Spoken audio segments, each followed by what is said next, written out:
2022년 2월 24일 러시아의 우크라이나 침공으로 전쟁이 시작이 됐습니다. 금방 끝날 것 같던 전쟁은 끝나지 않고 지금까지 이어지고 있습니다. 맞습니다. 그래서 오늘은 러시아 우크라이나 전쟁에 대해서 자세히 이야기 나눠보도록 하겠습니다. 두 분 모시겠습니다. 이명환 박사님, 방종관 센터장님 모셨습니다. 어서 오세요. 안녕하십니까.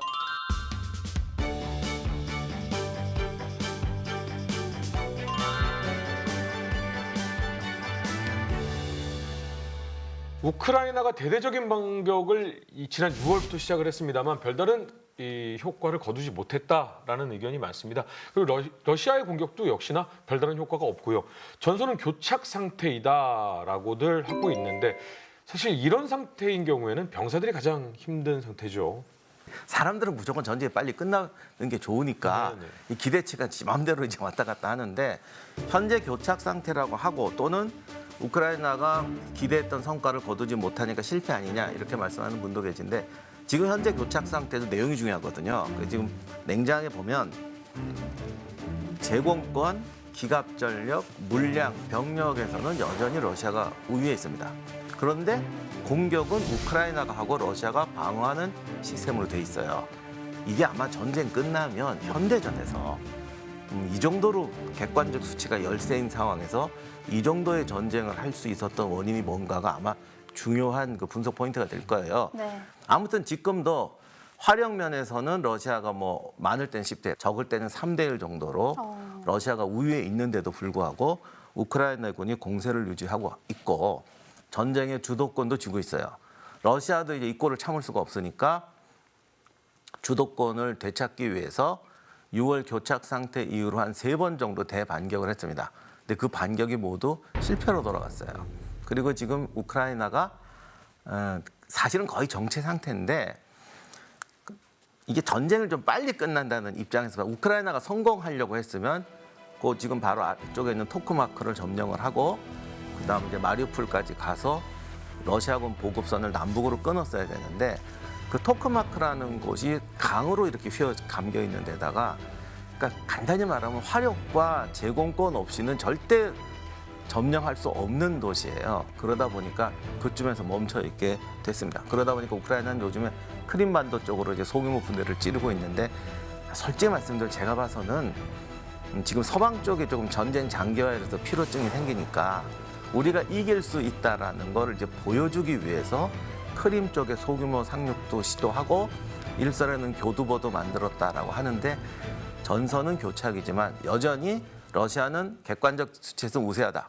그러나 공세는 실패하고 공격의 주도권은 아직은 우크라이나가 쥐고 있다. 이 상태로 보시면 좋을 것 같습니다. 사실은 우려가 많았어요. 왜냐 러시아의 군사력이 압도적이었으니까요. 하지만 생각대로 되지 않았습니다. 그리고 전쟁은 지금까지도 이어지고 있고요. 자, 한번 국면별로 정리를 해봤으면 좋겠다라는 생각이 좀 들거든요. 2022년 2월 24일에 전쟁이 시작됐는데 요 직전부터 21년 봄부터 사실은 우크라이나 국경에 한 10만 병력이 모여 있었습니다. 그래서 그때 침공을 하니 안 하니 못할 거다 말이 많았는데 결과적으로는 침공을 했죠. 그리고 침공이 되면서 바로 이제 한 달 동안 특별 군사 작전이라고 명명을 하고 러시아군이 그야말로 북부 키이우, 하르키우, 돈바스 남부 크림까지 4개 방향으로 진격을 해서 쏜살같이 당시 뭐 하루에 100km를 진군한 적도 있었고 이때는 파죽 주세요. 예, 그리고 실제 계획이 그렇게 돼 있었고 뭐 군용 차량이 60km가 넘게 늘어서 있는 게 보이고 그래서 뭐 그냥 아 이렇게 끝나는구나라고 생각을 했었는데 갑자기 저항이 생기기 시작했죠. 뭔가 멈추기 시작하고 안 되기 시작하면서 그러니까 거의 키우가 함락된다고 생각했었는데 키우에서부터 뭔가 저항이 걸리기 시작하더니 3월 25일부터 9월 10일 사이에 전선이 정체되기 시작했습니다. 그래야 러시아군이 하르키우, 수미, 마리우폴 점령 정도로 이제 끝내겠다라고 말을 했고 그런데 이제 마리우폴에서 그때 그 유명한 그 제철소에서 항전이 벌어지면서 모든 진도가 어긋나기 시작했어요. 5월 중순에 마리우폴이 함락되기는 했고 7월 중순에 돈바스 루안스크주 대부분이 점령되면서 아 이렇게 또 끝나는구나 했는데 9월 달에 갑자기 우크라이나군이 반격을 시작했습니다. 이때가 또 이게 영화에 나올 만큼 어마어마한 속도로 또 역 반격이 진행이 돼서 처음 침공할 때 돈바스 라인까지 거의 단숨에 밀려버렸습니다. 그러니까 어떻게 보면 그 라인이 지금까지도 좀 대강 유지되고 있는 건데 돈바스 지역에서 그렇게 밀려났고 그다음에 남쪽에서 헤르손을 포기하고 드니프르강 동안으로 철수해버렸죠. 이렇게 돼서 갑자기 또 전쟁의 추가 우크라이나로 돌아버렸고 그 뒤로 여러 가지 일이 많았는데 소모전이 진행되는 와중에 이제 프리고진의 반란이 한 번 났었고 그 뒤로 이제 우크라이나군의 공세가 시작되었지만 다시 교착 상태로 빠지면서 현재 상황으로 이어지고 있습니다. 아니 그러니까 참 이 막강 군사력을 가지고 있는 러시아가 먼저 전쟁을 공세했기 때문에 분명히 빠르게 이것이 정리가 되고 우크라이나가 함락이 될 것이라고 모두가 예상을 했는데 아까 박사님의 말씀하신 대로 2월에 시작했지만 3월부터 좀 고전하는 느낌이 있었어요. 그렇죠. 전쟁 초기에 러시아의 고전의 원인을 한마디로 이야기하면은 러시아군의 능력에 비해서 목표가 지나치게 컸다라고 평가할 수 있습니다.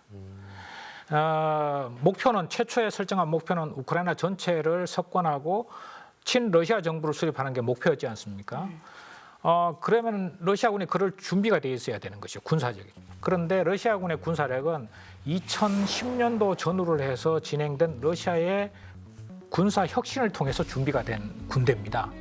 그런데 2000년도 들어서면서 푸틴이 집권하자마자 군사 혁신 방향을 제시를 했습니다. 뭐라고 제시했느냐? 우리는 체첸 같은 지역에서 신속하게 승리할 수 있도록 효율적인 군대가 돼야 된다. 이렇게 이야기를 했습니다. 근데 체첸하고 우크라이나를 비교해 보면은 영토는 45배, 인구는 30배 차이 납니다. 다시 말해서 러시아가 군사 혁신을 통해서 만든 군대는 우크라이나 같은 큰 나라를 상대로 하는 전면전을 목적으로 하는 군대가 아니었던 것이죠. 그런데 가진 능력에 비해서 과도한 목표를 세우고 전면 침공을 한 겁니다. 그런데 들어가서 2월 말 3월 초까지 작전을 해보니까 뜻대로 안 되지 않습니까? 그래서 두 가지 조치를 취했습니다. 뭐냐면은 목표를 낮춘 거죠. 앞에서 말씀하신 대로 키우라든가 하르키우에서 물러나서 돈바스와 크림반도 쪽으로 집중했지 않습니까? 이거는 목표를 줄인 겁니다. 그리고 수단을 더 늘렸죠. 동원을 하지 않습니까? 30만 명을 동원했죠. 그래서 다시 한번 정리하면은 군사 전략에서 제일 중요한 게 목표, 방법, 수단 이 세 개가 균형을 이루어야 전략이 성공할 수 있거든요.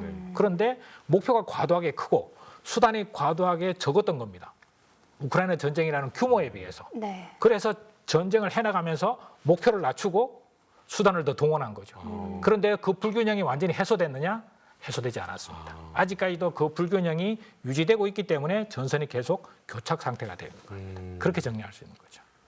우크라이나가 반격을 잘한 것도 있지 않겠습니까? 사실 이거는 우크라이나가 반격을 잘한 것도 있지만 근본적으로 서방의 지원이 없었으면 네. 불가능한 전쟁이었어요. 그리고 지금은 사실 세계가 다 연결이 돼서요. 어디서 싸워도 웬만하면 다 국제전쟁이에요. 그런데 자기들이 우크라이나를 쳐도 서방이 가만히 있을 거라고 생각했거든요. 미국은 미국대로, 유럽은 유럽대로. 특히 유럽은 이제 에너지 문제가 발목에 잡혔으니까 가만히 있을 거라고 생각한 겁니다. 그런데 이것도 장군님 말씀대로 처음에 목적을 정해놓고 그리고 거기다 끼워 맞춘 것 같아요. 사람 그런 경우 많죠. 그렇습니다. 잘 될 거야라는 거 있잖아요. 네. 수단도 없는데 목표를 정해놓고 준비한 된 거는 다 잘 될 거야라고 그렇죠. 생각하는 거예요. 역사적으로도 그렇고 현대 정세로도 그렇고 러시아가 우크라이나를 점령하게 되면 서방에는 비사에 걸립니다. 예를 들어서 지금 러시아가 고전하는 절대적인 이유 중에 하나가 보급선이 너무 길어요. 그리고 러시아군이 뭔가 체계적으로 좀 준비가 안 됐는데 아마 보급 군수 능력 같은 경우도 준비가 잘 안 됐을 거예요. 일주일 전쟁할 태세였으니까 이런 장기전에 대규모 병력을 동원한 전쟁을 할 만한 군수 보급 체제나 이런 게 안 돼 있단 말입니다. 네. 그런데 우크라이나 전쟁이 오려면 러시아가 거의 1,500km에서 200km의 보급선을 유지를 해야 됩니다. 과거에 나폴레옹이 러시아에서 실패한 이유, 히틀러가 러시아에서 실패한 이유가 보급선 때문이에요. 그 루트 중에 하나로 지금 오고 있거든요. 근데 그 루트를 따라오면서 상대방이 고전한 문제를 소홀히 하는 거죠. 근데 만약에 우크라이나를 러시아가 차지하게 되면 그 이전에 바르샤바 조약기구 때부터 러시아의 최대의 병기창이 우크라이나였어요. 그러면 러시아가 우크라이나 공격할 때 이렇게 고전했다. 그러면 러시아가 폴란드나 독일을 칠 때 고전하겠냐? 아니죠. 우크라이나가 있으면 보급선이 1000km 이내로, 1000km가 뭐야? 몇백 킬로 이내로 줄어들게 됩니다. 중간 기지가 생겨버리니까. 그렇죠. 이렇게 되면 러시아군의 군사력의 집중도가 완전히 달라지게 돼요. 그러면 어느 바보가 그걸 구경만 하고 있겠냐고. 생존만큼 중요한 게 없는데. 쟤네들이 지금 경제는 아니니까 지원 안 할 거야. 생존보다 중요한 경제난은 없어요. 그렇기 때문에 서방이라든가 미국의 지원 문제를 너무 소홀히 생각했어요. 그리고 역사 공부를 안 했다는 게 이게 특수 군사 작전으로 오니까 그랬는데 전면전으로 오게 되면서 우크라이나에서 전쟁을 꽤 많이 했습니다. 그러다 보면 우리나라도 옛날부터 적이 쳐들어오면 항상 방어선이 대동강, 임진강 뭐 이렇게 돼요. 근데 그런 개념이 하나도 없이 준비를 했기 때문에 전선에서 우왕좌왕하게 되면서 1년을 소모하게 된 거죠. 반면에 이제 우크라이나군은 2014년에 그 돈바스 사건 전쟁 이후로 병력은 부족했지만은 장교단 준비는 굉장히 많이 했어요. 보병들이나 전투 지휘관들의 어떤 창의성, 적응성 이런 부분에 대한 훈련을 많이 했는데 이것이 세계 최첨단의 장비와 화력을 가진 국가의 전쟁에서도 이 보병 전투의 어떤 능력이라는 게 굉장히 중요하더라. 제공권도 빼앗겨, 화력도 빼앗겨, 기갑도 없는 상태에서도 보병이 이길 수 있더라. 지휘와 전술 운영 능력으로 이걸 우크라이나군이 보여줬어요. 물론 상대가 좀 상당히 못해줘야 하는 것도 있습니다만 그렇기 때문에 우크라이나가 지금까지 선전할 수 있었고 그다음에 이제 드론이나 첨단 장비 얘기도 많이 나오는데 저는 개인적으로 조금은 지금 나오는 건 좀 과장된 것 같아요. 우크라이나군이 역시 그런 점에서 더 융통성 있고 잘하는 건 맞는 것 같지만 전황을 바꿀 정도로 우세한 것 같지는 않아요. 러시아군보다. 다만 이제 서방의 정보 자산이 아직 공개가 안 됐지만 사실상 굉장히 많은 역할을 해줬기 때문에 어떻게 보면은 첨단 전쟁에 보이지 않는 부분에서 우크라이나군이 강했던 것이 보이는 부분에서의 약했던 부분을 이 정도로 상쇄시켜주고 있다라고 말씀드릴 수 있을 것 같습니다. 자, 어찌됐든 전 세계가 참 많이 주목을 해왔지만 교착 상태가 지속돼 오고 있습니다. 먼저 그러면 러시아 입장에서 봤을 때 푸틴의 목적 지금 달성이 되고 있는 겁니까? 전술적 수준에서는 일부 성과가 있었다. 그런데 전략적 수준에서는 성과가 없고 오히려 역작용만 발생하고 있다. 이렇게 정리될 수 있습니다. 이걸 뭐 우리 흔히 하는 말로 소탐대실했다. 뭐 이런 이제 평가를 할 수 있는 거죠. 그러면은 전술적 성과는 뭐냐? 첫 번째는 러시아가 전쟁을 시작하면서 현재까지 적어도 10%에서 한 15% 사이 정도의 영토는 확장이 됐습니다. 그러니까 돈바스 지역을 제외하고 전면 침공 과정에서 최대한 많이 점령했다가 다시 물러나기는 했으나 그럼에도 불구하고 우크라이나 영토의 한 10% 이상을 현재 러시아가 더 점령한 상태입니다. 전쟁 시작 단계보다. 그건 분명한 성과죠. 네. 예. 그리고 자포리자 부분도 지금 점령하다 보니까 영토가 지금 연결돼 있지 않습니까? 네. 우크라이나 내에 러시아 점령지가. 그래서 이런 부분은 분명한 성과다. 두 번째, 푸틴에 대한 지지도가 올라갔습니다.